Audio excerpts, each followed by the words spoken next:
Kreator is where we go next for our second album review. It's Über alles. It is that blessed time when we get a new record from not just one of the most classic metal bands of the 1980s, but through their consistency, one of the greatest metal bands of all time. And recent times have pretty much made that point inarguable, where if you don't recognise that about Kreator, hilariously, you're kind of behind the times. And there's not many bands like them that you could accurately say that for. Where would you say their current hot streak began? Because I like 2009. Oh, would you go even further? Like, because I still have quite a lot of creative gaps to fill in, but like, Hordes of Chaos is the kind of like where I know like from that album onwards, they have all been killer at the very least. I need to listen to some of the ones before that, but yeah, they have been like brilliant for a long time, and there aren't many kind of like 80s thrash metal bands who are still. You can still say that about, really, are there? Well, I mean, it's 5 years from their last album, Gods of Violence. And that felt like a big moment for them. Like certainly. 10 years from the one before that, which was Phantom Antichrist. But time just doesn't seem to pass in Kreator land. Sam, what magical well of immortality have this band tapped into? I don't know what it is. They just... they clearly just know what they do, and they're just like... so infused by it, and it just makes them sound so timeless in a way that is like just wild. I mean, I know that you are like most certainly Kreator adjacent in terms of, you know, the people surrounding you, myself included, who ride so hard for this band. You might not be quite so fanatical, but certainly it feels like by this stage they are over 20 fucking years into a perceived comeback era that has literally never stopped. Yeah, and like through that, everyone has built up such a level of respect for Kreator. Like, I eventually, like, I'm not going to say I got bullied into liking Kreator, but I was kind of like, Kreator were thrust upon me, and at a point eventually when I kind of goes, oh, they're actually really... It was when I kind of started listening to some of the more modern Kreator albums, and I was like, oh, this is an 80s thrash band who sound wicked doing albums like the album from 2012 and whatever. So, like, it's really impressive. And like I said, like, I've not listened to every comeback era Kreator album. It's kind of like Hordes of Chaos onwards, I'm like well versed in, and then the like Pleasure to Kill and some of the other classics. But like 2001, you're saying like 21st Century has just been so kind to Kreator. Yeah, what you were saying about, you know, Gods of Violence being a big record for them. It's not just reliably coasting, it's actually growing over that time, because Violent Revolution in 2001 is kind of the dawn of like the current era, you know, Violent Revolution, like that, this era of Kreator that we think of. But that record is like almost no one's favourite album of that run. The way that we look at, you know, some other similar bands return. They might return with a big comeback album like Testament or someone, and then do some, you know, cool stuff. But like that first one from that return is what people remember.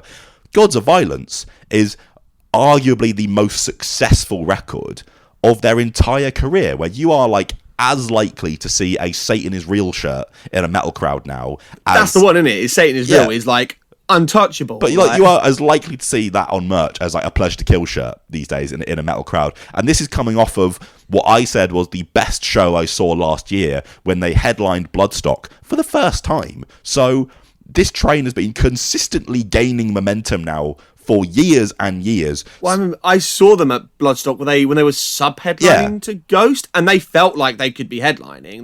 They had the giant demon head, loads of fire.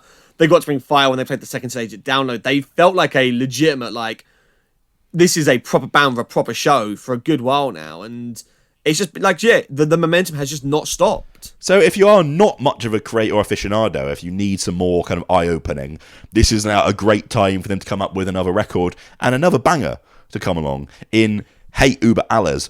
I didn't really need anything apart from more of the same brilliant thing that Kreator have been delivering, but they did go to work with Arthur Rizek to record this one, who, if Andy Sneap, who they had been working with prior, is the guy known to make kind of classic bands like this sound contemporary, Arthur Rizek is the guy who, with the likes of Power Trip and, you know, being a member of Eternal Champion and so on, has made this music sound fucking alive for bands full stop. And once again, if that's not a sign that this band have their ear to the ground.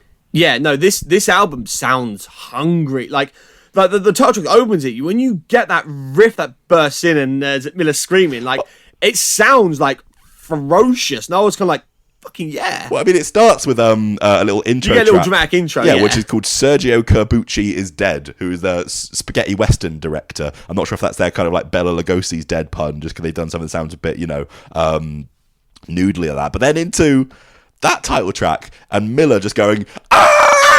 I want to bite my own head off. Like, it's so fucking cool. And the riff is so aggro and furious. Like, I was like, they sound violent and angry, and they don't sound like a band from the 80s who are kind of like a slow down version of it. I was like, yeah, Arthur Rizik's production has made this band again sound genuinely violent at points. Like, well, I mean, I think that's what's put Kreator records like this apart from the bands of their generation who, bands who do reliably dish out thrash metal, and it's good, and it's cool, but it doesn't feel vital in the same way. They don't feel like they are, again, making me want to fucking bite my own head off and impact that on that kind of gut level. The attack in these dudes, like Killer of Jesus, fucking instills that fear in you of like a violent metal band. It's so raging and intense. It's so fast, so bruising. Ventor's drums are so hard hitting. There are riffs on that sound like they have the like infectious metal enthusiasm of like Ascendancy era trivium when they were about 19. That's it. It sounds like a bunch of dudes who just fucking love metal and are going, we're going to be the most metal band ever metal. Like, yeah, like that title track is so fucking good. Like, that's what thrash metal is meant to feel like. It's absolutely thrilling, and it's really tight, but it's not sterile, which is a lot of those bands have lost. Like, this is well produced and it's well put together, and they can all play, but it's feral. And that midsection with the "my hate, they shall feel it." Like, there's one bit at the end of Pride Comes Before the Fall where it just goes like, "Oh," like fucking Randy Blythe or something for a second. It's so good. That is so, yeah, like it's so like full of just like fire and like when you get to like the solos and they are going fast and just like ripping out these solos like their life depends on it. Like, again, it feels like they're playing at a pace that like is exhilarating and just doesn't feel like sloppy. It's so tight, so precise. Every song has a like they kind of do the same thing every chorus, which is like, we're gonna find a line that just sounds evil when you're gonna shout it. It makes it perfect for live shows because you go and you don't know anything, and then suddenly you are fist pumping and shouting "Hate Über Alice" or "Killer of Jesus" and shit like that, or "Strongest of the Strong," which is like the most ridiculously fun heavy metal song. That song fucking rules. Well, I mean, there's good pacing across the album where, like, obviously those first two songs are a really breathless pair to start the record, and then you get a really kind of mean, heavy, fist-pumping chant-a-lot song in Crush the Tyrants. Couldn't work out for ages what he was actually chanting in that chorus, but it sounds righteous. To me, it's got the "Us Against You for Life" being Crush the Tyrants, which is so hard. To me, it sounds like there are a couple of almost like, sort of classic Kreator-y throwbacks with like, extreme aggression, stompy stuff. There's a midsection of Killer of Jesus with like, has like a real kind of mid-paced Pleasure to Kill style, like like nastiness to it. And they've got a producer in Arthur Rizik who is like such a metal guy and such a student. Like, he did this with Max Cavalera on the last Cavalera Conspiracy record, like contextualizing the kind of disciplines of his past with all of the extreme evolutions to have come since, and it makes it all sound kind of like past and present all at the same time. And so you get those meldings of those things where you get something like Strongest of the Strong, where that opening riff is real, like, early 80s kind of evil speed metal thrash type thing. You're just not a kind of riff you hear very often since then. But then that transitions into that like absolute fucking triumphant heavy metal guitar belter like, of, again, like, a Monomarth standard, like so crunchy and melodic simultaneously, and it is just so perfect to shout Strongest of the Strong over. And whether it is kind of like, Arthur pumping them full of Eternal Champion and Sumerlands or whatever, but you do also get the most outright trad heavy metal song they've ever written, maybe, in Become Immortal, and I love it. Yeah, no, like, the thing I love about that though is when they go like trad heavy metal, it still sounds thick and like powerful. It like, and that's the thing, like, I sometimes lose out in the heavy metal stuff when it gets a bit too like, ooh, I'm gonna like dance around in my role playing gear and all that, but like this sounds like like I say, like it is full on sword worship. It like worshipping at the sword. Yeah. But it is mean and like brutish, but triumphant and like just like heavy metal. And I think that's just a really killer combination that sounds fun and like perfect for a festival, but still like exciting. Yeah, I mean the riff is very reminiscent of, you know, Judas Priest and Merciful Fate and stuff like that, but Kreator style. I mean, it sounds just like I was trying to find the riff. It's Witch's Sabbath by In Solitude. That actually sounds a great deal like, but drawing from the same, you know, 80s source. I did laugh when it opens with 1984. I hate the sun. Like, okay, just heavy metal being on one again, but you know, singing, you know, remember where you came from, but fucking ruling at it now. It does have yet another kind of Ensiferum style choir, like whoa. I don't know what the fuck's going on. I've made that comment about 3 different times about big bands in the last few months, but like there are bits of this that are even more Euro than what they had been doing, which ever since Violent Revolution has been very kind of Gothenburg influenced. Midnight Sun has these like kind of spacey melodic female vocals who is from Sophia Portanet, who is like a German pop singer. It's like a pop singer, yeah. And I she just I was like, slips into this full-on metal track.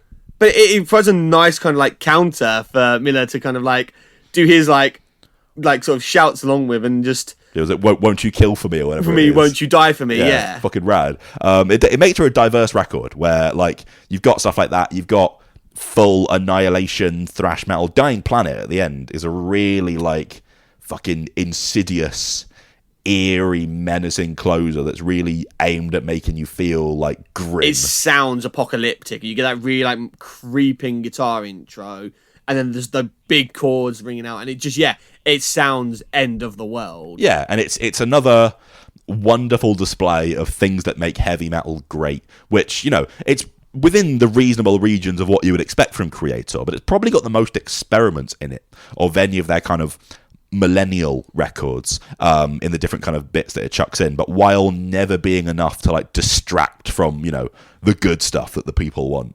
Yeah, no, I think that's it. It is sticking to being a thrashing heavy metal record, but one that is like happy to just sprinkle in a few other neat little ideas track to track to keep it from feeling like we get to when you go, oh well, this is just a disposable throwaway thrash track. Like it never feels that any of these songs are just kind of just filling the record. I'd be happy to see them play any one of these songs live. Yeah, no, totally. I'd be so like, this is like another just killer selection of tracks that they can put in their live set list. That again, even if you're not familiar with them, you'll know these choruses by the end of the song. Like, yeah, and the fucking the lead playing is awesome. You know, stuff for Maiden fans to go with instantly. The engine is on. It will sound massive on whatever massive festival stages they play. Like, you know, again, how huge a melodic chorus in something like Midnight Sun is, but with, you know, the fucking ripping thrill of a band on 10. Like, we've got other metal records to come from much more upcoming bands, and this to me has the most tangible fire in its belly by a mile. And I know part of that is my just sort of feelings about, you know, more pro-tooled metal or whatever, and this won't be adverse to those things. It's a great, you know, modern sounding record, but just the anger and the conviction in it, like this kind of conviction is the like the holy grail in a metal band. Yeah, no, I think that is it. Is they sound like the conviction is what sells this record. It does.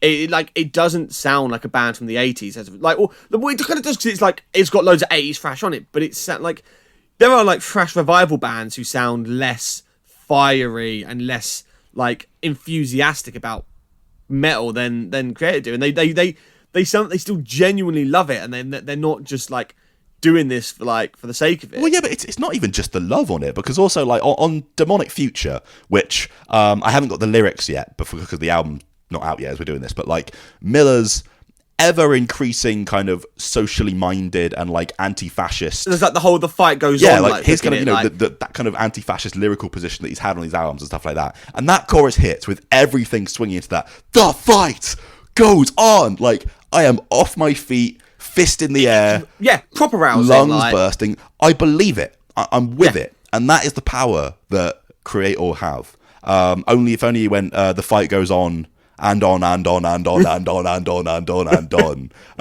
Yeah, it's wicked. Yeah, no, this album is just great. Like, really good time. Hey, Über by Kreator. That one is out today. Go and have a fucking ball with it.